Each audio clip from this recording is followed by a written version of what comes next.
Alright, first up here on Route 29, we have probably the most common bird Pokemon that you will probably run into a lot in, well, not just this game, but all the other ones. Pidgey. Pidgey is a decent normal flying type, as you can see there. Yeah, they're also gonna, all these bios in this game are gonna have a time of day, because this game introduces time. This Pokemon can be found in all the versions, so if you don't hear me say about versions, then that's why. But anyways, Pidgey here is a decent normal flying type. It's not too bad, but also not too good. So it's decent. Alright, next up we have Rattata, which is a, decent normal type.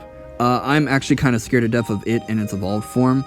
A lot of people would use this as a HM slave. I would personally recommend the next Pokemon that we're going to go over as an HM slave, because I think it learns better HM moves than the Rattata line. But, it's still decent enough as a HM slave, but I just don't recommend this one as an HM slave. But it's in all three games, but it's a lot more common at night. So even if you want to pick one up, pick it up then, or now. Alright, up next we have our first random encounter from Gen 2, Sentret. Now, like I kind of pre-mentioned in the last bio, if you want a good early HM slave and you don't want to use Rattata, I would recommend you to pick up Sentret here, because it can learn a lot of better HM moves than Rattata could. But, Sentret's decent, I guess. It's kind of your standard, middle of the road, early rodent normal type that you can find in the game. But, like I said, it's a better HM slave than Rattata. Next up we have our next flying type, Hoothoot, which is the Gen 2 equivalent to Pidgey. I think Hoothoot learns more better attacks than Pidgey does. It mainly focuses a lot on like psychic attacks and hypnosis and stuff like that. It can only be found at night, as you can see right there. But yeah, I kind of like Hoothoot, although I don't know if I'm gonna pick one up now, but I might pick one up later just for sake of consistency.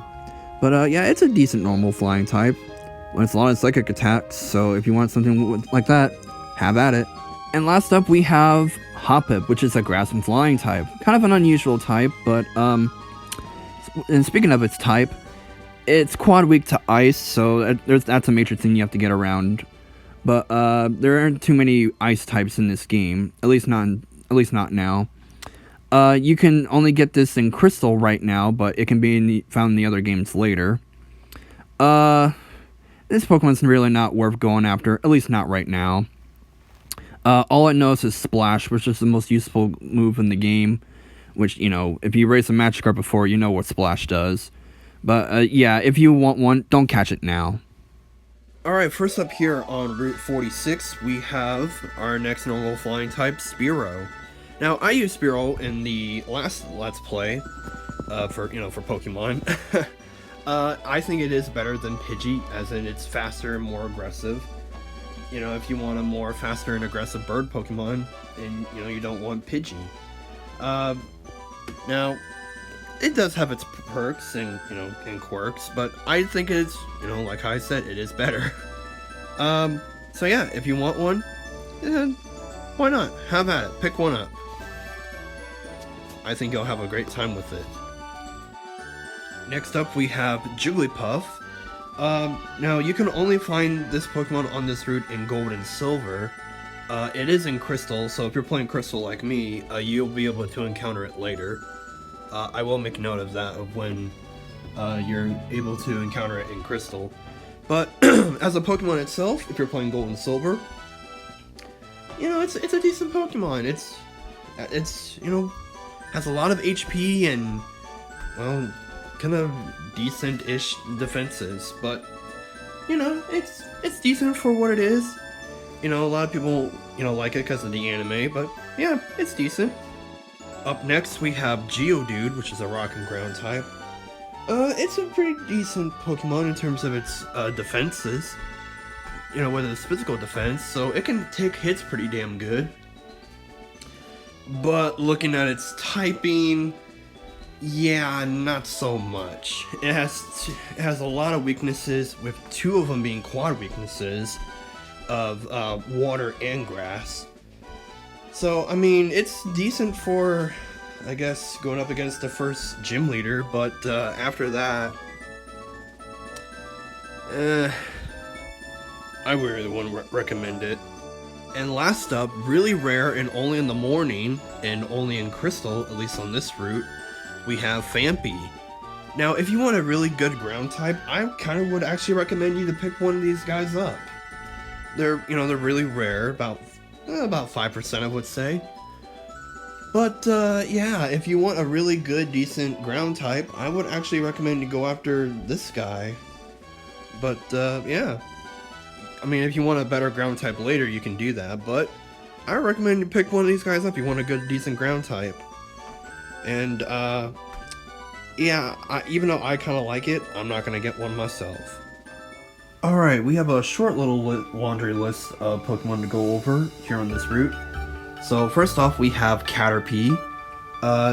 It can only be found in Gold and Crystal. Now, Caterpie is, obviously the generic bug Pokemon that you can find early in the game. Its stats are bad, and they kind of shine a lot more in this game than, in the last one. But, I don't know. I don't really think you should really go after this one, honestly. I'm sure there's probably some situations you can use it for. Next up, we have Caterpie's evolved form Metapod. It can only be found in the wild in Gold. Honestly, if you really want a Butterfree on your team, just catch as a Caterpie. It's honestly a lot easier to train, honestly. And like how I said about Caterpie, the Evolution Family's back stats shine a lot more in this one than the last game. But I don't know. Like I said before, if you really want a Caterpie, or if you really want a Butterfree, just catch as a Caterpie. You'll just be better off just catching as a Caterpie and training up. Next up is Weedle, which is a bug and poison type. It can only be found in Silver and Crystal. I mean, if you really want something that can poison really early in the game, I mean, there's better choices out there, but I guess for like a temporary poison team member, you can't go wrong with this one, I guess. If you want its fully evolved form Beedrill, just catch it this way. I wouldn't even recommend going after its evolved form, which we will go over here momentarily. But yeah, like I said, it's decent, I guess. Next up we have Kakuna, which is the evolved form of Weedle. Just like how I mentioned with Metapod, if you want to catch its fully evolved form, which in this case is Beedrill, just catch it as a Weedle, and you would have a little bit of a better time of training it instead of just catching a Kakuna. Kakuna can only be found in Crystal in the wild, well, not Crystal, but in Silver in the wild. But like how I said, if you want something that's good to poison early in the game, go for the Weedle, and if you want Beedrill, just catch it as a Weedle. We will be able to go over Beedrill and Butterfree later. Next up, we have Zubat, which is a poison flying type. You can only find it out here in Crystal. Now, we all know Zubat. You walk into a cave, and then, oh, poof. 3 or 4 steps in, and here you go. Here comes Zubat, coming at ya. Zubat is actually pretty good. With it being so common, it is actually pretty good. It's probably the fastest thing you'll encounter this early in the game. So if you needed something that's fast, like this, then, why not? It's actually a good Pokemon. Like how I mentioned in the last game, I'm not going to go after one, but maybe another time. Next up, we have the first water type you can encounter in the wild, Poliwag. Now, Poliwag is actually pretty good, I do have to admit. It's definitely one of my favorites of the, early Pokemon that you can encounter in this game. As you can see there, it can evolve at level 25, and then it has a split evolution, because Poliwhirl got a new evolution. I will pick one up if I can find one, but which way will it evolve? I don't know. You'll have to wait and see. Although I'm really hoping for one way, but, well, times might change on me to go the other way. Don't worry guys, we're almost done here. Next up we have Ledyba. It is a bug flying type. It's not good.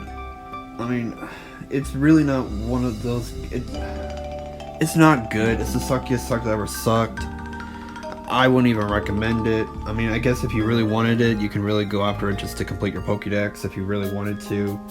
It can only be found in Silver and Crystal, so, I mean, if you're playing any of those games, you can catch it if you want, but honestly, why would you even bother with this one? I wouldn't even recommend or even entertain the thought of getting one of these guys. And last up, we have Spinarak, which is a bug poison type. This can only be encountered in Gold and Crystal. I think that this Pokemon is probably a bit better to use instead of the Weedle line, personally. I mean, I've used my fair share of Spinaraks over the years. So, if you really want a good bug poison type, this is somewhat better than the Weedle line, just by a little bit. Although, you know, level 22 is a decent level to evolve at for a single stage, you know, Pokemon, but yeah, it's decent. Alright, first up here on Route 31, we have 2 new Pokemon, which first up we have Bellsprout. Bellsprout is a grass and poison type. It's a decent mixed attacker, but unless you want to invest heavily in TMs into it, it's not a good Pokemon.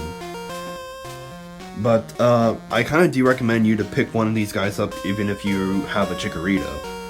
But like I said, it's a decent mixed attacker, and if you want to invest TMs into it, I'm going to say pass on it.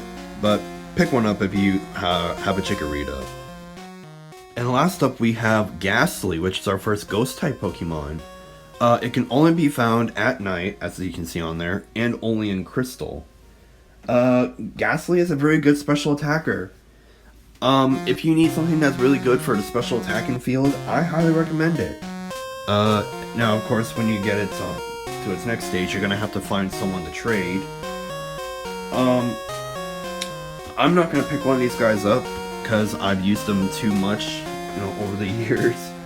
But, yeah, if you need a good special attacker, and, you know, especially a good ghost type, Gastly's a good one. Okay, so you can trade this guy a Bellsprout for his Onix. Now, Onix here is a rock and ground type. It's pretty good in terms of its physical defense, just like Geodude earlier on Route 46. Just like Geodude, its typing is god-awful. If it's hit with any type of water or grass type attack, it's down in one hit. Unlike, you know, the Geodude line, it's pretty fast. But I actually kind of recommend you to do this trade if you have a Chikorita, so that way you can go up against our first gym leader here in a little while. Alright, first up on this route we have Nidoran Female, which is a poison type, as you can see. Now prior to Gen 2, this Pokemon and its male counterpart were the only Pokemon that had genders. But now, everything has genders, so it kind of doesn't really matter on genders. But they're the only species that is a gender, and, you know, their own separate, you know, kind of Pokemon. It's a very decent poison type, but, you know, fully evolved, it's going to be quad beak to ground for some odd reason. But, you know, it's a decent poison type, so if you need something that's, you know, a good poison type, I kind of recommend it. Next up, we have the counterpart, Nidoran Male. Now, both Nidorans, both male and females, are both found in Gold and Silver. But, you know, they're their own separate species, of course. Same things kind of apply with this one to the female, although it should also be mentioned that the males are more offensive, and the females are more defensive. But, you know, more or less the same concept. If you want a good poison type early in the game, I would kind of recommend you to pick up this one more than the other one, but, you know, they both have their quirks. like how I also said, they're good. Next up, we have Vulpix, which is a fire type. Vulpix can only be found in Silver. Now Vulpix is a decent fire type, although going from the last the last game into this game, as a fire type, its stat distribution is kind of bad. Because you have the special stat that got split into special attack and special defense, and you know most fire types are good with special attack. This one is only good with special defense, which is kind of bad for a fire type, but it's average, I guess. Alright, next up we have Growlithe, which is the counterpart to Vulpix. Now, I used Growlithe in the last LP, and it was really, really good. You know, Smokey did a really good job of being my main fire type. This Pokemon can only be found in Gold and Crystal. So it's a good fire type. If you like good, fast, and powerful offensive fire types, then you know it's a good one to go after. Has more fire moves in its arsenal, but you know it seems to work out a little bit more. So yeah, why not? Go after it. It's good. All right, and last up we have Stantler. Stantler can only be found in Gold and Silver. I would only recommend to pick this guy up for one to put stuff to sleep in boss fights, because it can learn Hypnosis pretty early. It's... Unless you don't want to pick it up for that reason, and you just want to catch it just only for your Pokédex, there's also that reason to have it too. But, it's kind of a subpar normal type. I mean, yeah, it learns a lot of weird attacks, but I kind of don't really recommend it, honestly.